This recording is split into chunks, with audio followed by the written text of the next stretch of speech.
Shalom, selamat pagi Sobat SCT yang dikasih oleh Tuhan. Kembali lagi dalam program kita yang tercinta, Ragi Renungan Pagi. Sebelum kita membaca dan merenungkan akan kebenaran firman Tuhan, mari kita berdoa. Kami bersyukur dan berterima kasih kepadamu Tuhan untuk kesempatan di pagi hari ini, di mana Tuhan boleh memberikan kami nafas hidup yang baru di hari ini. Kami mengucap syukur kepadamu Tuhan, dan di saat ini kami akan merenungkan sebagian dari kebenaran sabda firman-Mu. Biarlah Tuhan tolong kami agar kami dapat mengerti dan memahami akan firman-Mu ini Tuhan. Dan Tuhan tolong hamba-Mu yang akan memberitakannya, biarlah Engkau yang menguasai hamba-Mu ini. Kami menyerahkan akan perenungan firman kami di saat ini ke dalam tangan-Mu Tuhan. Di dalam nama Tuhan Yesus, haleluya, amin. Nah saudara yang berkati Tuhan, pasti kita semua di sini pernah merasakan capek, lelah, dan berada dalam masa-masa yang sulit. Lalu apa yang kita lakukan untuk mengatasi hal-hal tersebut dalam kehidupan kita, saudara? Nah, di sini kita akan merenungkan satu pesan dalam firman Tuhan dalam Yesaya pasal 40 yang mengatakan bahwa orang yang menanti-nantikan Tuhan akan mendapatkan kekuatan baru. Mereka berlari dan tidak menjadi lesu, dan berjalan dan tidak menjadi lelah. Mari kita membaca teks firman Tuhan kita yang terdapat dalam Yesaya pasal 40 ayat 27 hingga 31. Mengapakah engkau berkata demikian, hai Yakub, dan berkata begini, hai Israel? Hidupku tersembunyi dari Tuhan, dan hakku tidak diperhatikan Allahku. Tidakkah kau tahu dan tidakkah kau dengar? Tuhan ialah Allah kekal yang menciptakan bumi dari ujung ke ujung. Ia tidak menjadi lelah dan tidak menjadi lesu. Tidak terduga pengertiannya. Dia memberi kekuatan kepada yang lelah dan menambah semangat kepada yang tiada berdaya. Orang-orang muda menjadi lelah dan lesu, dan teruna-teruna jatuh tersandung. Tetapi orang yang menanti-nantikan Tuhan mendapat kekuatan baru. Mereka seumpama Raja Wali yang naik terbang dengan kekuatan sayapnya. Mereka berlari dan tidak menjadi lesu. Mereka berjalan dan tidak menjadi lelah. Nah saudara, pesan firman Tuhan dalam Yesaya 40 di saat ini ditujukan oleh Yesaya, yaitu dinubuatkan ketika bangsa Israel keluar dari pembuangan nantinya, di mana mereka, kondisi bangsa Israel saat itu sungguh tidak ada harapan sama sekali, saudara.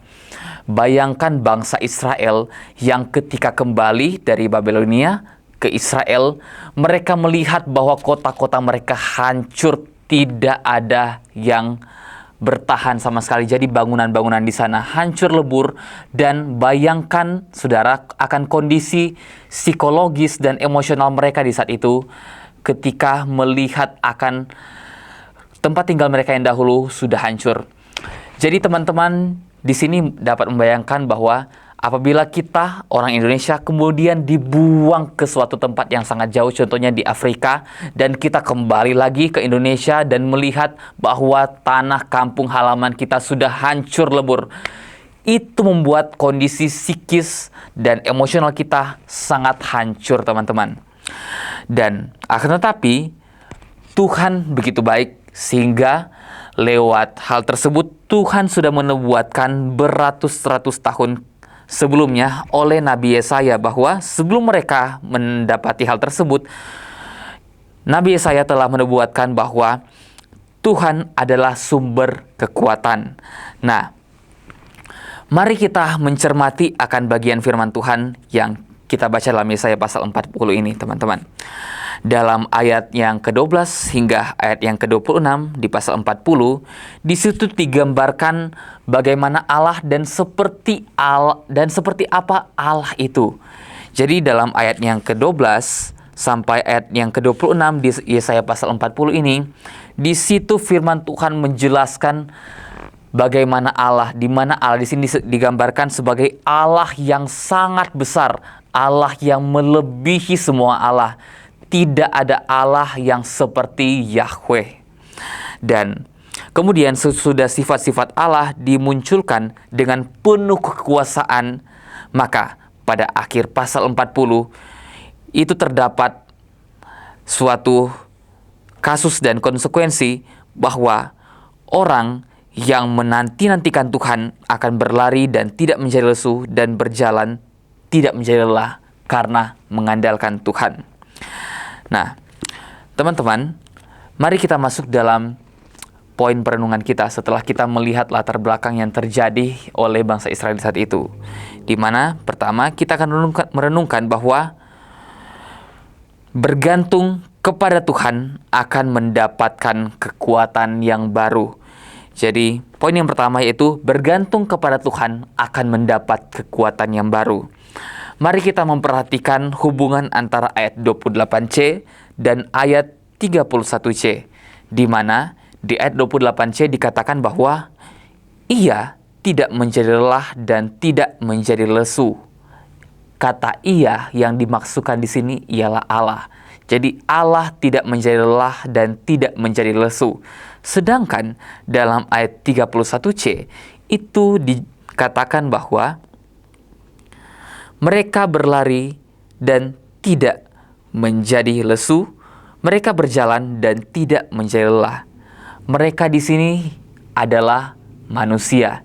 Jadi bisa kita lihat hubungannya dalam ayat 28C, di mana Allah tidak menjadi lelah dan tidak menjadi lesu, sedangkan di ayat 31C mereka berlari dan tidak menjadi lesu, mereka berjalan dan tidak menjadi lelah.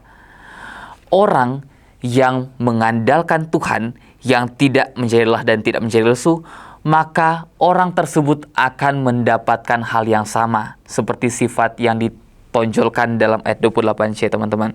Di mana Allah mengatakan bahwa Dia adalah Allah yang perkasa, yang sanggup memberikan kekuatan bagi orang yang lelah dan lesu, sehingga mereka menanti-nantikan Tuhan akan berlari dan tidak menjadi lesu, dan berjalan dan tidak menjadi lelah. Nah, sedangkan dalam ayat 31b, di situ dikatakan bahwa orang yang menanti-nantikan Tuhan seumpama Raja Wali yang naik terbang dengan kekuatan sayapnya. Nah, teman-teman, Raja Wali adalah suatu burung yang perkasa, yang memiliki kekuatan yang sangat besar, di mana dia bisa terbang begitu tinggi sampai ketinggian beratus-ratus meter di atas permukaan darat, dan kekuatannya sangat begitu luar biasa besar. Dan seperti itulah kiasan yang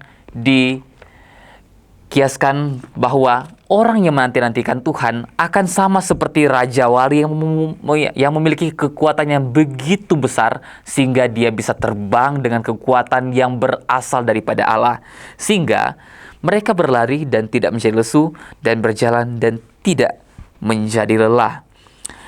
Oleh karena itu, dalam teks ini Yesaya menuliskan agar kiranya hendaknya Israel dalam segala kesesakan mereka yang besar, mereka terus saja menanti-nantikan Allah. Dan hal yang sama juga pun terjadi kepada kita apabila kita menanti-nantikan Allah dalam kesulitan yang besar, maka kita akan memiliki kekuatan yang besar.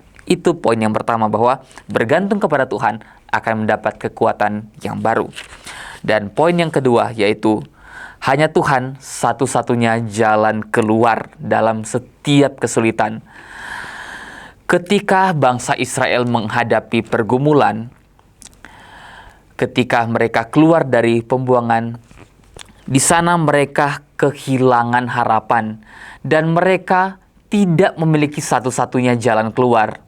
Mereka tidak dapat mengandalkan Allah-Allah atau ilah-ilah bangsa-bangsa atau negeri asing, karena ilah-ilah dari bangsa asing adalah sia-sia dan fana, dan itu tidak memberikan suatu hal yang berarti bagi bangsa Israel. Jadi satu-satunya jalan keluar yaitu hanyalah Tuhan. Dalam setiap kesulitan, pergumulan dari teman-teman semua, dan bahkan pun teman-teman berada dalam kondisi yang seakan-akan sangat-sangat down, tetaplah andalkan Tuhan, karena hanya Tuhanlah satu-satunya jalan keluar, tidak ada yang lain. Dan poin yang ketiga yaitu dalam masa sulit teruslah mengandalkan Tuhan, karena kita akan berlari dan tidak menjadi lesu, dan berjalan dan tidak menjadi lelah. dalam setiap pergumulan kita, dalam setiap masa sulit kita, dalam setiap hal yang kita alami, baik kita merasa lelah ataupun capek, teruslah mengandalkan Tuhan, karena kita akan berlari dan tidak menjadi lelah, tidak menjadi lesu, dan berjalan tidak menjadi lelah. Kiranya dalam kehidupan kita sehari-hari, kita terus mengandalkan Tuhan, saudara. Dan baiklah, setelah kita merenungkan akan pesan firman Tuhan ini, kiranya dalam setiap hari-hari dalam kehidupan kita, Tuhan tetap terus diandalkan dan Tuhan yang dinomorsatukan dalam kehidupan kita. Demikian firman Tuhan, amin firman Tuhan saudara, dan mari kita satu di dalam doa. Bapa, kami mengucap syukur ketika kami boleh merenungkan akan firman Tuhan di saat ini yang berkata kepada kami bahwa orang yang menanti-nantikan Tuhan akan mendapatkan kekuatan yang baru. Kami mengucap syukur ya Tuhan, karena kami punya Allah yang besar, yang hebat seperti Engkau. Terima kasih banyak Tuhan. Ajarlah kami akan setiap hari-hari kehidupan kami untuk mengandalkan Engkau, untuk berserah kepadamu, dan untuk menanti-nantikan Engkau. Sehingga kami yakin dan percaya dari hal itu Tuhan, kami akan mendapatkan kekuatan yang baru yang berasal daripadamu Tuhan. Tolong Tuhan berkati akan aktivitas kami di hari ini. Tuhan tolong kami, sertai dan berkati. Ini doa kami kepadamu Tuhan, di dalam nama Tuhan Yesus. Haleluya. Amin. Terima kasih teman-teman, sampai jumpa dalam program lagi yang berikutnya. Tuhan Yesus memberkati. Shalom.